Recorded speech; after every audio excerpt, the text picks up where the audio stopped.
Muy buenas, mi nombre es Martín Segovia Y el mío es Maximiliano Tapia. y juntos expondremos este ejercicio de física en el cual se aplican vectores y conversiones de unidades. Para empezar, iniciemos con el enunciado. El enunciado dicta que un grupo de científicos analizan un átomo inestable en una cámara de vacío para estudiar la emisión de sus electrones, para aplicar todo esto en un plano cartesiano y ubicar el átomo en el centro de este.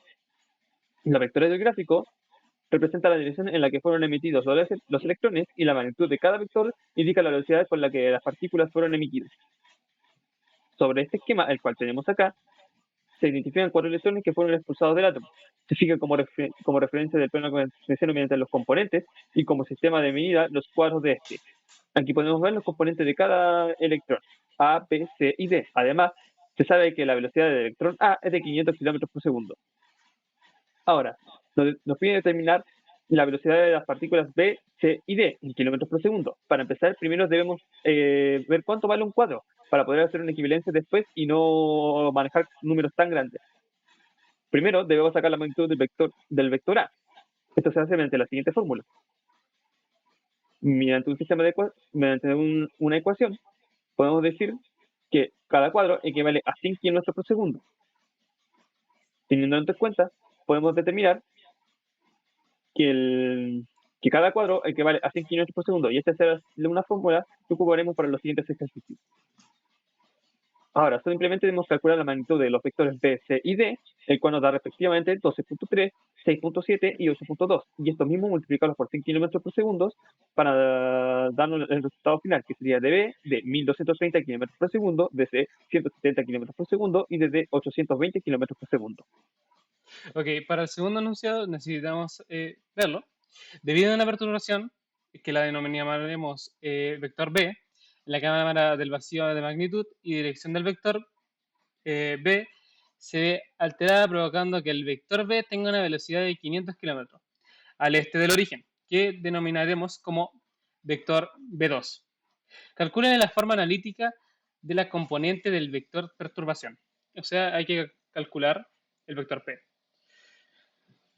Y para poder lograr esto, nosotros solo tenemos que influir que el vector B2, como está girado hacia el este, eh, mide menos 5 y tongo. ¿Por qué? Porque está en el segundo cuadrante, o sea que es negativo, y no tiene componente en J porque está de forma horizontal. Una vez hechos los cálculos, hay que sacar la diferencia entre el vector B2 menos el vector B, que nos daría como resultado el vector P, que es 1 y tongo más 3J tongo. Y ahora, para calcular el ahora hay que sacar el tercer anuncio. Se experimentó con el vector excitándolo al átomo, el cual ahora emite sus partículas el triple de velocidad. Calcula la componente y la magnitud del electrón A. ¿Ok? Para poder hacer esto, nosotros solo tenemos que intuir de que lo que se refiere con triple es multiplicación de 3 veces el vector A. ¿Ok? Lo multiplicamos 3 veces el vector A y nos daría como resultado menos 9 tongo más 12J tongo.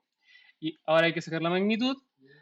Y para lograr esto usamos la fórmula de la magnitud que nos daría como resultado 15 y estos 15 están en cuadrados y nosotros los necesitamos en kilómetros por segundo. ¿Okay? Una vez hecho esto, con la fórmula anterior podemos saber que el resultado final sería 1500 kilómetros por segundo.